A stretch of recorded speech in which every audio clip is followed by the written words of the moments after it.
खबर दुर्ग जिले के पाटन से है, जहां पर संचालित हो रहे एके गोयल पब्लिक स्कूल के डायरेक्टर अशोक अग्रवाल से साधना न्यूज के दुर्ग संभाग ब्यूरो ललित साहू ने खास बातचीत की है।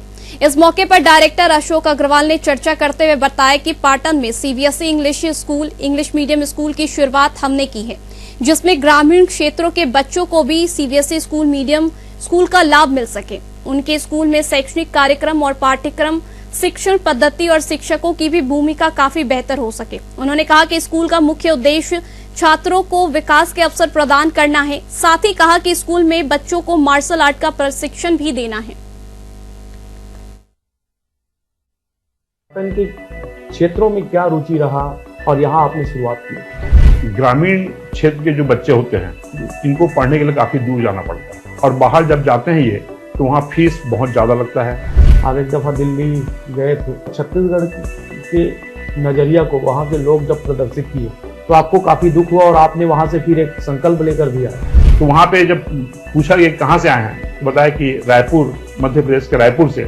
तो बड़ा हे की दृष्टि से देखा गया था। छत्तीसगढ़ की जो सरकार है, शायद सरकार भी इसी पैटर्न में काम कर रही है, पिछली सरकार भी इसी पैटर्न में काम कर रही थी और जिसको लेकर आप चल रहे हैं साहब। हम लोगों का प्रयास भी यही है कि हम स्कूलिंग के साथ साथ बच्चों को हर प्रकार के सामाजिक और सांस्कृतिक शिक्षा दें जी, और केवल शिक्षा ही ना दें, उसके अनुरूप यहाँ पर आए दिन एक्टिविटी भी उसी के हिसाब से करते हैं। क्या किस तरह से नवाचार आप हर बार करते हैं? इस बार क्या खास रहेगा नए बच्चों के लिए? दो चीजें हमने इस बार न्यू स्टार्ट की है जी। सबसे पहला है मार्शल आर्ट जी, सेल्फ डिफेंस के लिए जी, बच्चों को जूडो मार्शल आर्ट को सिखाया जा रहा है जी, और दूसरा एआई और कोडिंग जी और रॉकेटिंग और ड्रोन सिस्टम पे वर्क कर रहे हैं। नमस्कार, मैं हूं ललित, दुर्ग संभाग ब्यूरो साधना न्यूज में एक बार फिर से आप सभी दर्शकों का बहुत स्वागत है। और आज हम साधना न्यूज के खास प्रोग्राम एजुकेशन फर्स्ट में बेहद ही खास मेहमान से रूबरू होने जा रहे हैं, जो पूरे अपने जीवन को एजुकेशन क्षेत्र में समर्पित कर दिया और एजुकेशन के क्षेत्र में काफी वृहद रूप से वो लोगों की सेवाएं कर रहे हैं। और रायपुर के अलावा पाटन में भी वो लगभग हजारों बच्चों को शिक्षा के क्षेत्र में अग्रणी सेवाएं दे रहे हैं, उनके पालकों को, बच्चों को। आज हम उनसे रूबरू होंगे और समझेंगे कि किस तरह से वो इनोवेशन नया नया कर रहे हैं इस क्षेत्र में और सीबीएसई बोर्ड को बेहतर ढंग से और संचालित करने में अपनी भूमिका निभा रहे हैं। सबसे पहले हम स्वागत करेंगे मिस्टर अग्रवाल सर से। साहब, सबसे पहले साधना न्यूज पर आपका बहुत स्वागत है। नमस्कार जी साहब, हम तमाम चीजों को समझेंगे, उससे पहले हम आपके निजी जीवन पर भी झांकेंगे, क्योंकि आपने जो इतिहास रचा है रायपुर के अलावा दुर्ग जिले के पाटन में भी आपने स्कूल स्थापित किए हैं, एके गोयल पब्लिक स्कूल।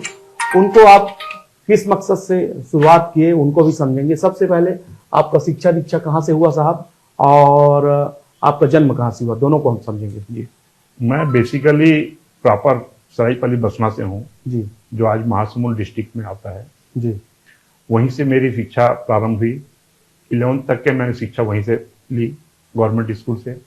उसके बाद आज रायपुर में जो एनआईटी रायपुर के नाम से है, जी, ये पहले गवर्नमेंट इंजीनियरिंग कॉलेज रायपुर हुआ करता था, यहाँ से मैंने बीई किया सिविल से। जी, इसके बाद दिल्ली आईआईटी से मैंने एमटेक स्ट्रक्चर किया, स्ट्रक्चर में एमटेक की डिग्री प्राप्त की। जी, उसके बाद यहाँ पे रायपुर में आकर के मैं वापस काम शुरू किया। जीसी में ही सन 2000 तक पढ़ाया हूँ मैं।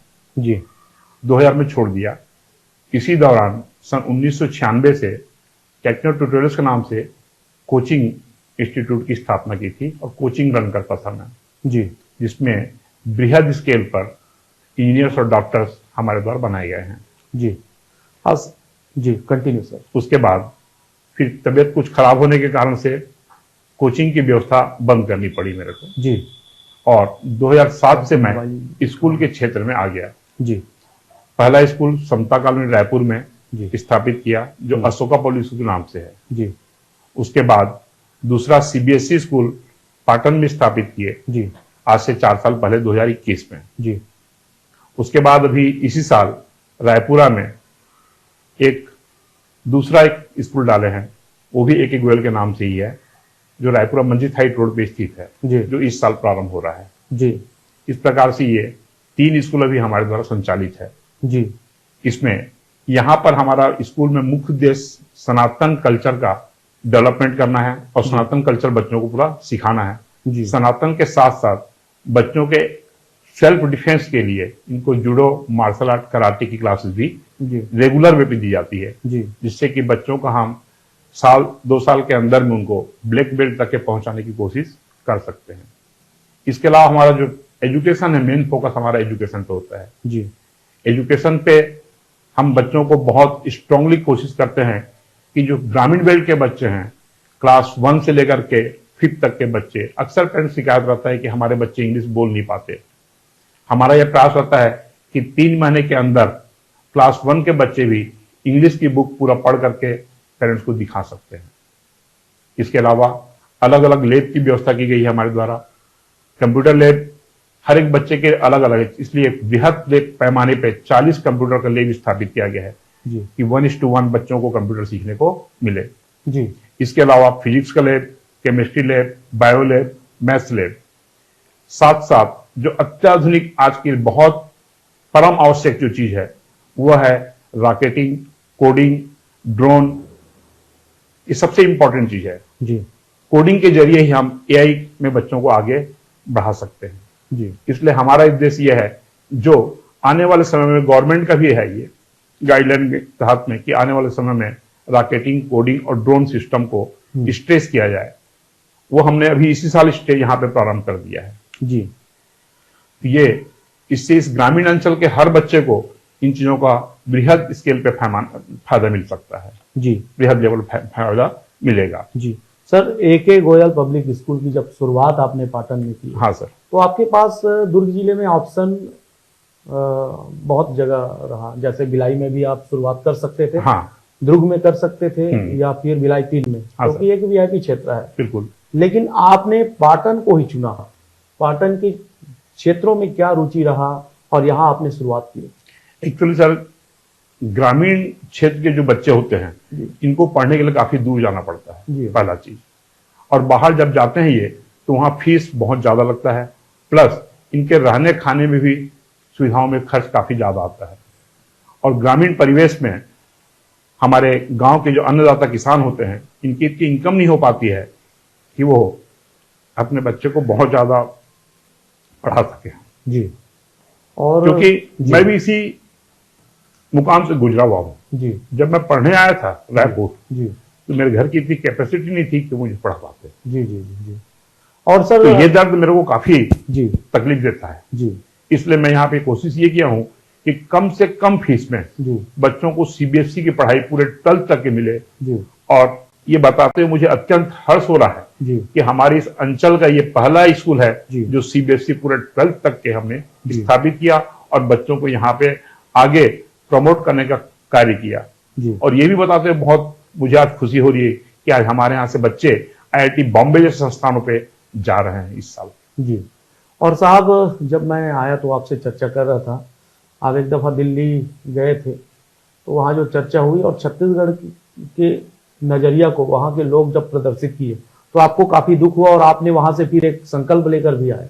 हाँ सर जी। जब मैं वहां पे MTech करने गया जी तो उस समय ये छत्तीसगढ़ और मध्य प्रदेश के विभाजन नहीं हुआ था, उससे मध्य प्रदेश के नाम से था ये।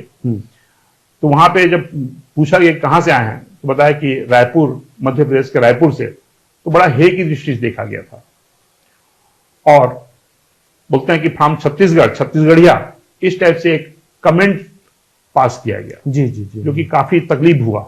जी। अब चूंकि हम यहाँ पर ग्रामीण बेल्ट थे, अतः हम लोगों की इंग्लिश उतनी अच्छी नहीं थी वहां पर जी कि हम उनको इंग्लिश में फ्लुएंटली इस प्रकार से उनको जवाब दे पाते। जी। और आज यही सब चीज सोचते हुए मैं यहाँ पर ये कोशिश करता हूँ कि बच्चों को यहाँ इतना स्ट्रांग किया जाए कि ग्रामीण का, गांव का हमारा कोई एक सिंगल बच्चा भी इतना पीछे न रहने पाए और वो एजुकेशन फील्ड में आराम से आगे बढ़ करके बहुत अच्छा काम कर सके। जी। इसके साथ साथ मैं वहां पे एक चीज और देखा कि बिहार से और यूपी से बहुत ज्यादा बच्चे आते थे और वो मैक्सिमम लोग वहां पे IAS और IPS निकालते थे। और अभी भी सर वो चीज और आज भी ये देखने को मिलता है। जी। तो इस क्षेत्र में हमारा छत्तीसगढ़ और मध्य प्रदेश काफी पिछड़ा हुआ था। जी। मैंने इस पे आने के बाद में ये भी कोशिश किया कि यहाँ बच्चों को इस फील्ड में भी धीरे धीरे लाने का प्रयास कर सकूं। और आज भी मैं अपने यहाँ के जो 12th के बच्चे निकलते हैं उनको प्राय ये मोटिवेट करने की कोशिश करता हूं कि तुम पीएससी और यूपीएससी की तरफ भी जा सकते हो ग्रेजुएशन के साथ साथ। जी। और सर हम स्कूल की नीतियां और उद्देश्य को भी समझेंगे, किस तरह से नीति है और उद्देश्य है।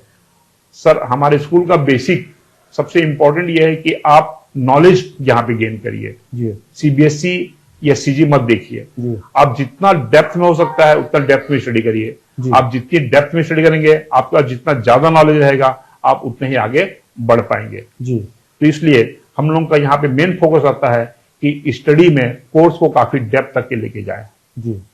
साथ के साथ क्योंकि बच्चे आज पढ़ने के बाद अपनी संस्कृति से दूर होते जाते हैं, जी। तो उसके लिए उनको सनातन कल्चर भी यहाँ पर हम लोग सिखाते हैं, जी। जिससे कि सनातन कल्चर से जुड़ करके बच्चा अपने समाज का भी नाम करे रोशन और देश का भी नाम रोशन करे।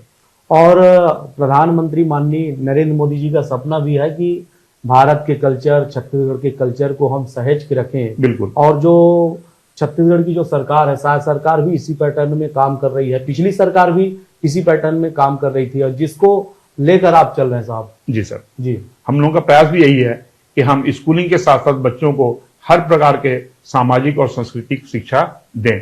जी। और केवल शिक्षा ही ना दें, उसके अनुरूप यहाँ पर आए दिन एक्टिविटी भी उसी के हिसाब से करते हैं। जी।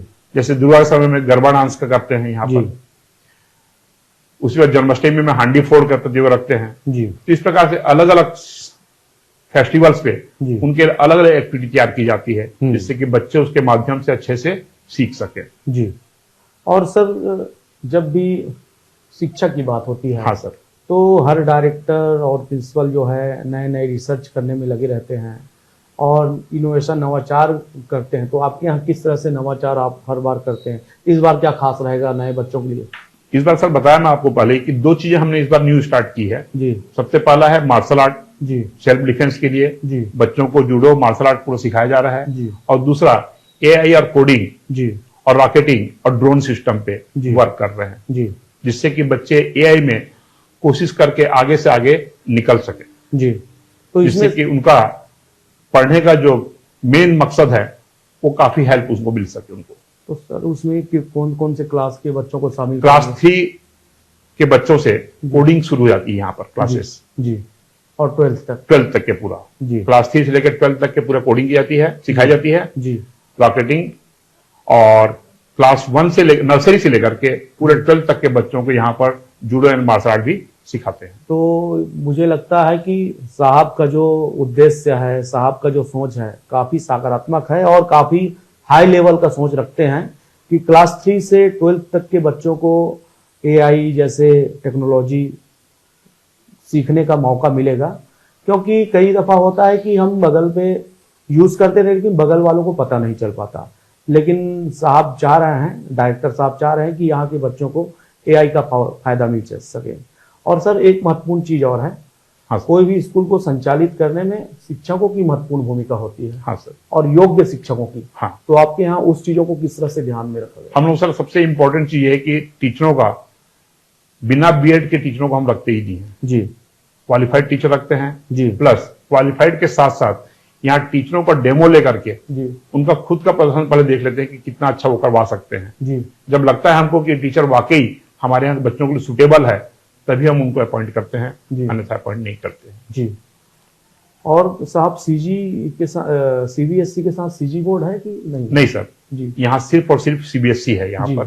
कितने छात्र हैं सर वर्तमान में? वर्तमान में आज की स्थिति में यहाँ पर लगभग 900 बच्चे हैं। जी। कहाँ से बच्चे आते हैं साहब?